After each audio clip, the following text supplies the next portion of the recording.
Terima kasih Pak Mas Adit. Assalamualaikum warahmatullahi wabarakatuh. Izin Prof. Rina, Pak Ahyar, Mbak Nurina, dan Pak Adit. Saya dari FEB UPI, izin bertanya, Prof. Pada tanggal 11 Juli kemarin, itu kami sudah upload untuk berkas akreditasi, itu DED dan DKPS ya, beserta hyperlink untuk berkas dokumen pendukung. Nah, kemudian kemarin di tanggal 21 Juli itu kami menerima email dari Lamemba bahwa di situ ada catatan berkas kami dikembalikan terkait dengan catatan bahwa DED melebihi 100 halaman gitu, Prof. Uh, Pertanyaan kami, di dalam DED itu, apakah identitas perguruan tinggi, kemudian identitas tim penyusun, dan kata pengantar, itu apakah dihitung sebagai halaman, Prof? Nah, itu yang menjadi pertanyaan kami karena dihitung di dalam komponen-komponen tersebut kami sudah mengikuti pedoman dari DL3. Kemudian di Leksa, Prof, itu ada catatan bahwa DED kami statusnya tidak lengkap. Nah, itu bagaimana ya, Prof? Kami mengetahui DED tidak lengkap itu komponennya apa aja. Nah, kemudian nanti pada saat kami upload ulang, itu apakah hanya DED dan DKPS saja yang kami upload, yang diperbaharui gitu, atau kami bisa upload ulang atau akan upload ulang semua ke komponen dokumen gitu, Prof. Mulai dari DKPS, kemudian DED yang pendukung yang lainnya, atau hanya DED dan DKPS saja. Mungkin itu aja dulu, Prof. Terima kasih. Assalamualaikum warahmatullahi wabarakatuh. Waalaikumsalam. Mas Adit, untuk ini apakah boleh langsung saja karena teknis sekali? Ya, silakan. Boleh, silakan. Hari kami sudah melakukan pengecekan, memang untuk identitas, kata pengantar, dan lain sebagainya itu tidak dihitung. Tapi untuk DED ini kelebihan 1 halaman ya Ibu, jadi kami tetap tidak bisa memproses. Jadi silakan dicek kembali. Itu Bu Nurina, karena kami hitung kemarin itu DED kami yang komponen isi hanya 96 halaman, itu terhitung dari di total semuanya dari identitas perguruan tinggi, identitas tim penyusun dan kata pengantar yang tadi, itu total kami memang 100. Ya, berarti mohon dicek lagi saja ya Bu, mohon dicek lagi saja dan mohon mengacu pada DL3. Nah, berkaitan di Leksa itu tidak lengkap, itu silahkan Ibu memperbaiki sesuai dengan surat pengembalian. Jadi jika sudah diperbaiki, misalnya dikurangi atau disesuaikan dengan saran yang diberikan, itu Ibu tinggal di-upload saja dokumen DED PDF-nya. Oh, begitu. Jadi kami perbaiki dulu total halaman DED sesuai dengan ketentuan maksimal 100, tapi di luar komponen yang tadi ya, Ibu ya? Di luar komponen. Silahkan melihat di DL3 gitu. Ya, itu Prof, kadang kami merasa kurang dari 100 halaman, tapi ditambah dengan komponen yang tadi, memang 100 lebih, begitu Bu. Oh, berarti komponen itu pun tidak dihitung ya? Ringkasan eksekutif dihitung nggak Ibu? Ibu sepertinya tidak menghitung ringkasan eksekutif. Betul. Ya, silakan dicek lagi. Ya. Baik. Berarti kami nanti tinggal dan KPS-nya gitu ya, Prof ya, sesuai dengan. Betul. Baik, saya menambahkan sedikit ya. Tadi Mbak Nurina sudah menyampaikan, dan memang dari pengalaman yang sudah kami alami nih, ternyata penomoran itu menjadi hal spesifik yang agak membingungkan karena prodi itu tidak membaca secara cermat ya DL3-nya gitu ya. Bapak Ibu, mohon dibaca secara cermat DL3-nya. Dan di sini memang dimulai dari ringkasan eksekutif ya Bapak Ibu, tadi sudah disampaikan oleh Mbak Nurina. Ya, jadi sudah terhitung itu sudah 5 halaman untuk ringkasan eksekutif. Tapi perkara yang di atas seperti identitas itu tidak terhitung Bapak Ibu ya, tidak dihitung itu. Jadi mulai dari ringkasan eksekutif itu lanjut ke bawah. Jadi jangan sampai lebih dari 100 halaman. Jadi itu sih Satu lagi sebenarnya. izin Bu Nurina, tadi saya ini. Jadi yang keterangan di Leksa kami DED tidak lengkap itu kami bisa mengetahui kekurangannya di mana ya, Bu? Sesuai surat yang diberikan saja, Ibu. Oh begitu. Oh ya, berarti di suratnya tidak kelebihan halaman. Oke. Cermat lagi ya Bu ya, cermat ya Bu. Izin.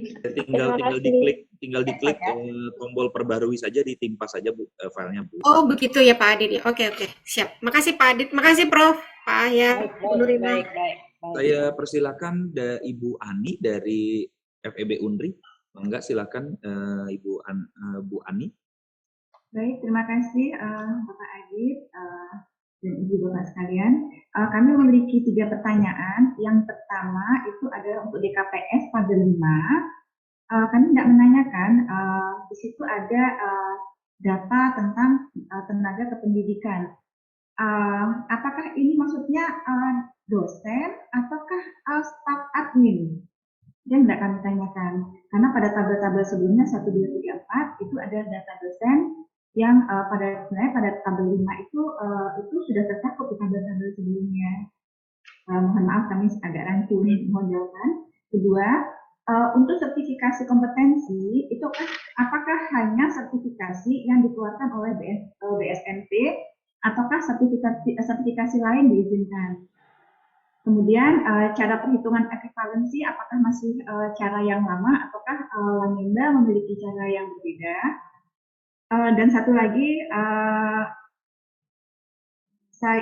kami sudah melakukan pembayaran secara total, kemudian kami sudah memperoleh email verifikasi, tapi belum muncul di Leksa. Kami apakah ada masalah dengan pembayaran kami ataukah tidak konfirmasi itu saja. Itu saja 3 pertanyaan saya. Terima kasih Pak Adit, Pak Ahyar, dan Ibu Amarnya. Baik, silakan yang selanjutnya Bapak Nurkolis dari Quick Yandi.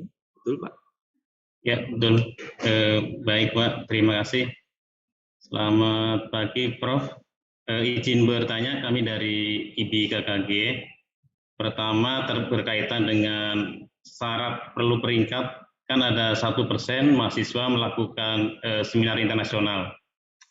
Nah, ini pertanyaannya, ada 7 mahasiswa melakukan seminar di satu event, itu dihitung 7 mahasiswa atau hanya 1? Kemudian kalau satu paper ada 4 mahasiswa, apa dihitungnya 4? Kemudian ada juga yang tidak menyampaikan paper, tapi mengikuti seminar internasional.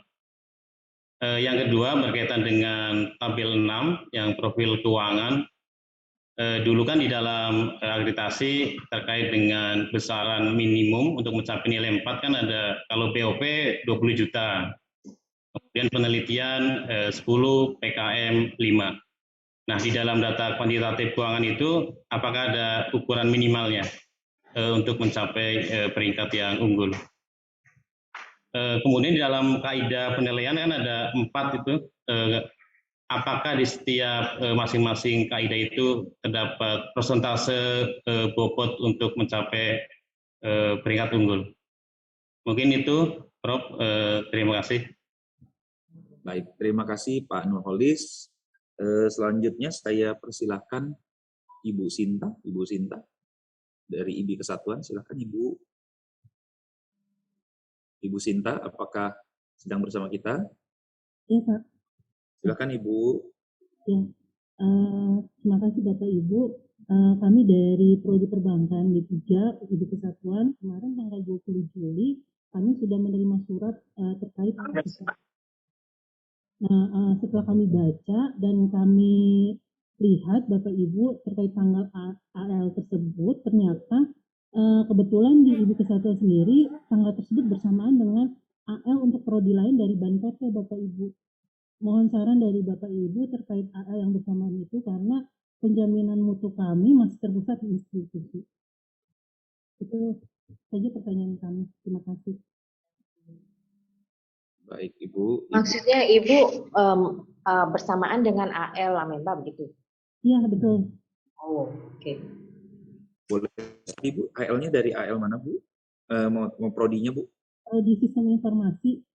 Bukan yang di Lamembanya, Bu. Oh, di Lamembanya prodi perbankan D3. Perbankan D3. Baik, Ibu Sinta, terima kasih. Untuk sesi ini terakhir Pak Fahru Rozi. Silakan Pak Fahru Rozi.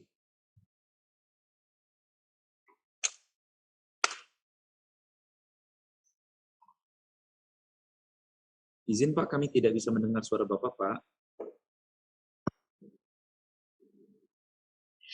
Oke, sudah jelas Pak ya, Pak Aditya? Ya Pak, betul Pak. Silakan Pak. Oke, terima kasih Pak Aditya dan tim Lamembang. Dari ini Pak, saya dari IAIN Madura Pak. Kemarin sudah upload berkas di KPS dan DED-nya sudah upload. Di DED sudah ada revisi kemarin, sudah ada revisi. Yang ingin saya tanyakan Pak, itu kami kurang paham. Saya kurang paham karena memang pergantian Pak, pergantian Kaprodi sehingga alurnya saya banyak tidak memahami. Nah di sini ada kayak tidak ditemukannya dokumen Renstra itu. Apakah bentuk dokumennya atau memang ada bagian khusus yang harus dijelaskan DED-nya. Itu yang pertama. Yang kedua terkait dengan external benchmarking. Ini ada dokumen khusus atau memang ada hal yang harus dijelaskan di DED. Selanjutnya, pada saat upload di KPS ternyata ada perubahan Pak, ada tambahan yang di kami yang belum tercatat di DKPS yang sudah diupload. Itu kira-kira, nah DKPS sudah disetujui Pak, sudah disetujui. Apakah ini bisa diperbarui atau tidak? Itu saja. Terima kasih Pak. Baik, terima kasih Pak Fahru Rozi. Mangga Prof. Ria dan Pak Ahyar untuk memberikan tanggapan. Mohon maaf, pertanyaan kedua dari Pak Fahru Rozi tadi gimana, agak terganggu, saya ada gangguan sinyal. Baik, Pak. External benchmarking, Pak. Kayaknya yang kedua. Okay. Ya, butuh dokumen atau prosesnya. Pertanyaan. Ya, baik.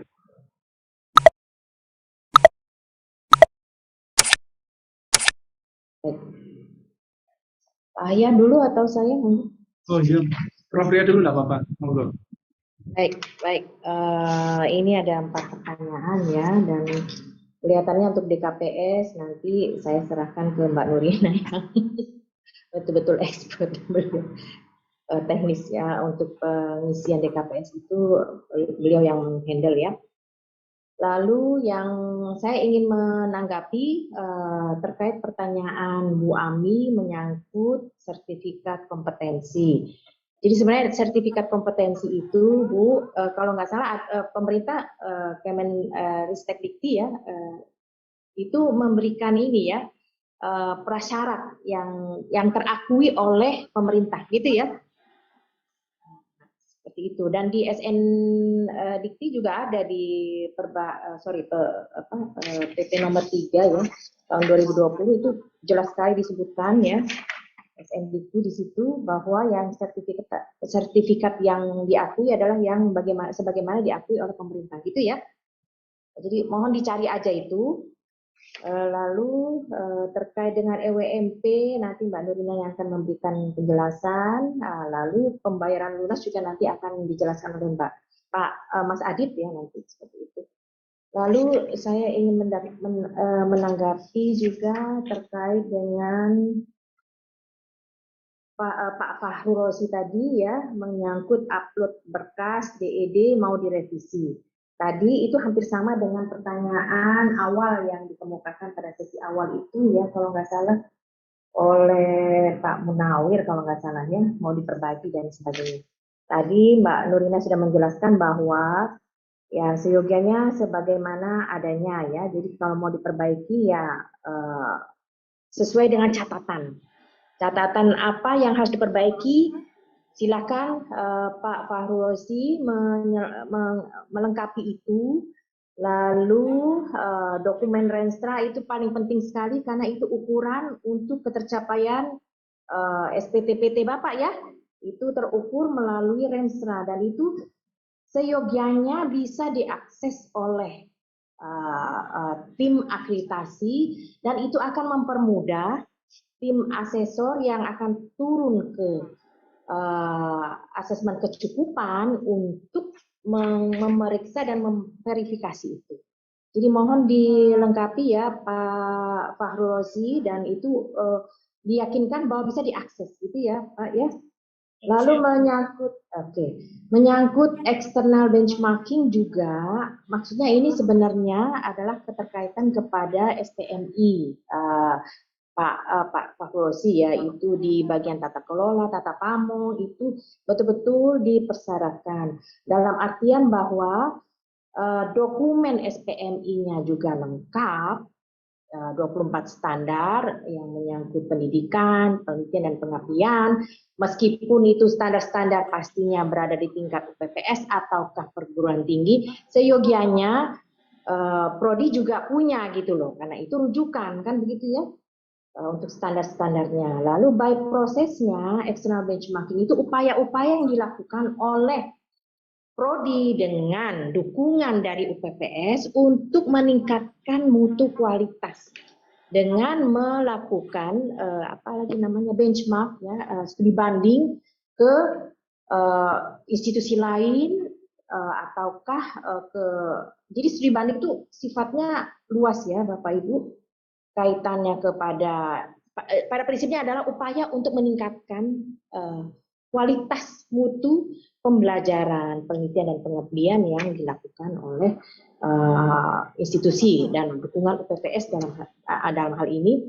Lalu PS itu diberikan misalnya contoh secara konkret pembiayaan untuk external benchmarkingnya, ataukah mengundang dosen-dosen tamu yang sangat expert di bidang quality di pendidikan misalnya seperti itu contohnya. Dan itu butuh dokumen pembuktian dan itu akan diverifikasi ketika AL pastinya. Itu akan ditanya oleh asesor yang turun lapangan. Karena ketika AL memang dilakukan fully luring ya Pak ya, seperti itu. Oke. Izin tambah Bu Ria. Ya. Untuk terkait dengan Renstra, itu Renstranya Renstra UPPS apa Renstra Prodi Bu Ria? Mohon maaf. Yang tersedia apa Pak? Renstra UPPS, Ibu. Biasanya UPPS. Renstra UPPS. Terima kasih Bu. Ya. Disampaikan hyperlinknya saja Pak. Kami memerlukan satu dokumen full. Betul. Oke, siap Bu, siap. Oke. Untuk menjawab Pak Nurholis, ya ini dari Kiangi, syarat perlu. Saya kira kelihatannya prodi Bapak ini berusaha untuk mencapai unggul ya Pak ya. Monggo silakan dilihat DL9-nya Pak. Lalu tabel 34 pelajari Pak. Pastinya itulah menjadi standar-standar ketercapaian. Unggul itu harus 19 dimensi yang terkategori berdaya saing internasional kan begitu ya. Nah itu memang sudah aturannya seperti itu Pak ya. Ya mohon diikuti saja. Saya kira itu untuk dari saya, monggo Pak Ahya, monggo silakan.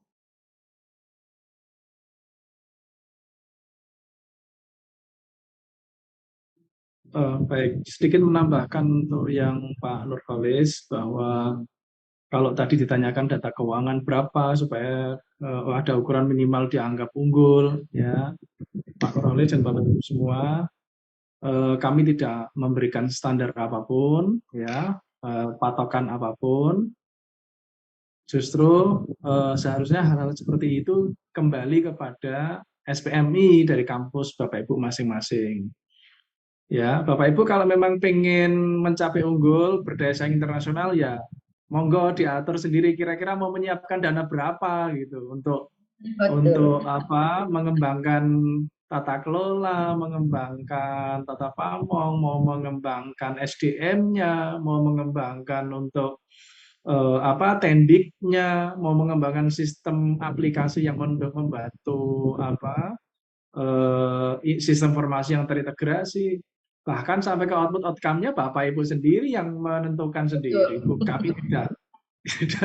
Kami tidak menentukan standar apapun Bapak Ibu, ya. Jadi kami kembali hanya ke menilai SPMI, Pak. Ya betul. Bapak Ibu, seperti yang saya sampaikan di awal tadi, bahwa SPMI Bapak Ibu itu menentukan sejauh mana Bapak Ibu berusaha mencapai visi dan misinya, ya.